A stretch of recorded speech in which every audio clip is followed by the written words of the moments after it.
ವೀಕ್ಷಕರೇ, ನಾನಿವಾಗ ಒಂದು ಸಿಂಪಲ್ಲಾಗಿ ಬದನೆಕಾಯಿ ಭರ್ತಾ ಅಂತ ಮಾಡ್ತಾರೆ.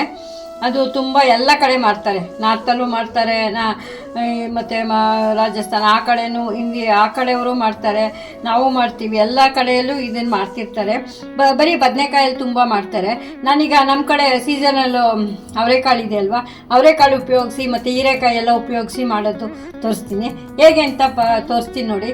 ಮೊದಲು ಇದನ್ನೆಲ್ಲ ಕಟ್ ಮಾಡಿ ಸುಟ್ಕೊಂಡು ಮಾಡೋರು ಮಾಡ್ತಾರೆ. ನಾವು ಇವಾಗ ಸುಟ್ಕೊಂಡು ಮಾಡ್ಬೇಕಾದ್ರೆ ತುಂಬಾ ಕಷ್ಟ ಆಗುತ್ತೆ, ಗ್ಯಾಸಲ್ಲಿ ಸುಡೋದು ಕಷ್ಟ ಆಗುತ್ತೆ. ನಾನೀಗ ಹಾಗೆ ಹೇಗೆ ಮಾಡ್ತೀನಿ ಅಂತ ಈಗ ತೋರಿಸ್ಕೊಡ್ತೀನಿ. ಮೊದಲಿಗೆ ಇದನ್ನು ಕಟ್ ಮಾಡಿ ಆಮೇಲೆ ತೋರಿಸ್ತೀನಿ, ನೋಡಿ ಹೇಗೆ ಮಾಡ್ತೀನಿ. ಚಿಕ್ಕ ಕಪ್ಪಲ್ಲಿ 1 ಕಪ್ಪು ಅವರೆಕಾಳು ತೊಗೊಂಡಿದ್ದೀನಿ. ಈಗ ಇದು ಕಟ್ ಮಾಡಿದ್ದೀನಿ. ಒಂದು ಅರ್ಧ ಈರುಳ್ಳಿನೂ ತೊಗೊಂಡಿದ್ದೀನಿ. ಈಗ ಇಷ್ಟು ಮಾಡ್ತೀನಿ. ಮತ್ತು ಮಸಾಲೆ ಯಾವ ಥರ ಮಾಡ್ತೀನಿ ಅಂತ ಮತ್ತೆ ತೋರಿಸ್ತೀನಿ. ಈಗ ಬೇಯಕ್ಕೆ ಹಾಕ್ತಾಯಿದ್ದೀನಿ ನೋಡಿ. ಹೀರೆಕಾಯಿ ಒಂದು ಎಳೆ ಹೀರೆಕಾಯಿ ಹಾಕಿದ್ರೆ ತುಂಬ ಚೆನ್ನಾಗಾಗತ್ತೆ.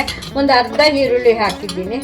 ಮತ್ತು ಬದನೆಕಾಯಿ, ನಮ್ಮ ಮನೇಲಿ ಈಗ 2 ಗುಂಡು ಬದನೆಕಾಯಿ, 1 ಉದ್ದ ಬದನೆಕಾಯಿ ಇತ್ತು, ಅದನ್ನೇ ಹಾಕಿದ್ದೀನಿ. ನಿಮ್ಮ ಮನೇಲಿ ಯಾವುದಿದ್ರೆ ಅದು ಹಾಕ್ಕೊಳ್ಳಿ. ಈಗ ಇಷ್ಟು ಹಾಕಿ ಸ್ವಲ್ಪ ನೀರು ಹಾಕಿ ಬೇಯಕ್ಕಿಡ್ತೀನಿ. ನಾನು ಕುಕ್ಕರಲ್ಲೇ ಒಂದೇ ಒಂದು ವಿಸಲ್ ತೊಗೋತೀನಿ. ನೀವು ಕುಕ್ಕರೆಲ್ಲ ತೊಗೊಳ್ಳಿ, ಹಾಗೆ ಯಾರು ಬೇಯಿಸ್ಕೊಳ್ಳಿ. ಒಂದು ಸ್ವಲ್ಪ ಹಾಕ್ತಾಯಿದ್ದೀನಿ. ಒಂದು ಸ್ವಲ್ಪ ಹುಣಸೆಹಣ್ಣು ಹಾಕ್ತೀನಿ, ಹುಣಸೆಹಣ್ಣು ಸೇರಿಸ್ತಾ ಇದ್ದೀನಿ. ಇಷ್ಟು ಹಾಕಿ ಈಗ ನೀರು ಹಾಕಿದ್ದೀನಿ. ಈಗ ಮುಚ್ಚಿ ಒಂದೇ ಒಂದು ವಿಸಿಲು ತೊಗೋತಾ ಇದ್ದೀನಿ. ಮತ್ತು ಅದಕ್ಕೆ ಮಸಾಲೆ ಹೇಗೆ ಮಾಡ್ತೀನಿ ಅಂತ ತೋರಿಸ್ತೀನಿ. ಮಸಾಲ ಹಸಿಮೆಣ್ಸಿನ್ಕಾಯಿ ಸ್ವಲ್ಪ ಖಾರವಾಗಿದ್ದರೆ ಚೆನ್ನಾಗಿರುತ್ತೆ. ಕರ್ಬೇವಿನ ಸೊಪ್ಪು, ಕೊತ್ತಂಬರಿ, ಬೆಳ್ಳುಳ್ಳಿ, ಸ್ವಲ್ಪ ಹಸಿ ಈರುಳ್ಳಿ. ಇದು ಯಾವ್ಯಾವ್ದು ಹಾಕ್ತೀನಿ ಅಂತ ನೋಡಿ. ಈಗ ಇದಕ್ಕೆ ಸ್ವಲ್ಪ ಕರ್ಬೇವಿನ ಸೊಪ್ಪು ಮಿಕ್ಸಿಗೆ ಹಾಕ್ಕೋತಾ ಇದ್ದೀನಿ. ಹಸಿಮೆಣ್ಸಿನ್ಕಾಯಿ ಹಾಕ್ಕೋತಾ ಇದ್ದೀನಿ. ಬೆಳ್ಳುಳ್ಳಿನೂ ಹಾಕ್ಕೋತಾ ಇದ್ದೀನಿ. ತರ್ತರಿಯಾಗಿ ರುಬ್ಬಿಟ್ಟು ತೋರಿಸ್ತೀನಿ. ತರ್ತರಿಯಾಗಿ ರುಬ್ಕೊಂಡಿದ್ದೀನಿ. ಈಗ ಕುಕ್ಕರು ಒಂದು ವಿಸಿಲ್ ತೊಗೊಂಡು ಕೂಲಾಗಿದೆ. ಇದನ್ನೀಗ ನೀರೆಲ್ಲ ತೆಗೆದುಬಿಡಬೇಕು ಮೊದಲಿಗೆ. ಈಗ ನೀರು ಸಪ್ರೇಟ್ ಮಾಡ್ಕೊಂಡಿದ್ದೀನಿ. ಈಗ ಇದನ್ನು ತರ್ತರಿಯಾಗಿ ರುಬ್ಕೊಂಡಿದ್ನೆಲ್ಲ, ಹಸಿಮೆಣ್ಸಿನ್ಕಾಯಿ ರುಬ್ಕೊಂಡಿದ್ನೆಲ್ಲ ಇದನ್ನು ಸೇರಿಸ್ತಿದ್ದೀನಿ. ಹಸಿಮೆಣ್ಸಿನ್ಕಾಯಿ, ಬೆಳ್ಳುಳ್ಳಿ, ಕರಿಬೇವಿನ ಸೊಪ್ಪು. ನೀವು ಬೇಕು ಅಂದರೆ ಸ್ವಲ್ಪ ನೋಡಿ ಇಟ್ಕೊಂಡು ಸೇರಿಸ್ಬೋದು. ಖಾರ ನೀವು ನೋಡಿ ಅಡ್ಜಸ್ಟು ಮಾಡ್ಕೋಬೋದು. ನನಗೆಲ್ಲ ಸೇರಿಸಿದ್ದೀನಿ. ಇಟ್ಕೊಂಡಿದ್ನೆಲ್ಲ ಅದನ್ನೀಗ ಸೇರಿಸ್ತಾ ಇದ್ದೀನಿ.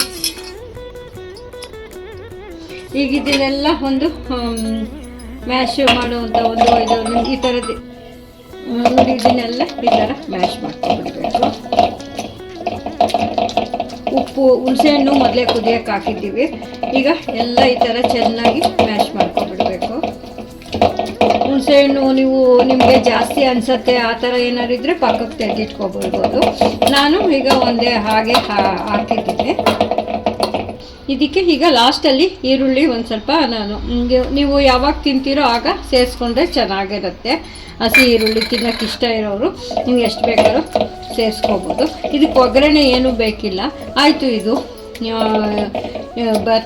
ಇದು ಇಲ್ಲ, ಏನೂ ಇಲ್ಲ. ತುಂಬ ಹೆಲ್ತಿ ಒಂದು ಇದು, ತುಂಬ ಚೆನ್ನಾಗಿರುತ್ತೆ. ರೊಟ್ಟಿ, ಅನ್ನ, ಮುದ್ದೆ ಯಾವ್ದು ಬೇಕಾದ್ರೂ ತಿನ್ಬೋದು. ನೀರಿದೆ. ಇದಕ್ಕೆ ಬೇಕಾದ್ರೆ ನೀವು ಒಳ್ಳೆ ಸೂಪ್ ಥರ ಇದನ್ನು ಹಾಗೆ ಇದು ಸೂಪ್ ಥರ ಬೇಕಾದ್ರೆ ಕುಡಿಬೋದು, ಚೆನ್ನಾಗಿರುತ್ತೆ. ಎಲ್ಲ ಕಾಳೆಲ್ಲ ಬೆಂದಿರೋದು. ಇಲ್ಲಾಂದರೆ ಸುಮ್ಮನೆ ಒಂಚೂರು ಒಂದು ಸುಮ್ಮನೆ ಜೀರಿಗೆ ಹಾಕಿ ಒಗ್ಗರಣೆ ಹಾಕ್ಕೊಟ್ರೆ ಮಕ್ಕಳಿಗೆ ರಸಮ್ ಥರನೂ ಆಗುತ್ತೆ. ನಿಮ್ಗೆ ಹೇಗೆ ಬೇಕೋ ಹಾಗೆ ಇದನ್ನು ಯೂಸ್ ಮಾಡ್ಕೋಬೋದು. ಇಲ್ಲ ಇನ್ನೂ ಕಮ್ಮಿ ನೀರಲ್ಲಿ ಬೇಕಾದ್ರೆ ಹಾಗೆ ಪಾತ್ರೆಯಲ್ಲೂ ಬೇಯಿಸ್ಕೋಬೋದು. ನಾನು ಕುಕ್ಕರಲ್ಲಿ ಬೇಯಿಸಿದ್ರಿಂದ ಹೀಗೆ ಮಾಡ್ಬೋದು. ಕೆಲವರು ಬದನೆಕಾಯಿ ಸುಟ್ಟು ಮಾಡ್ತಾರೆ.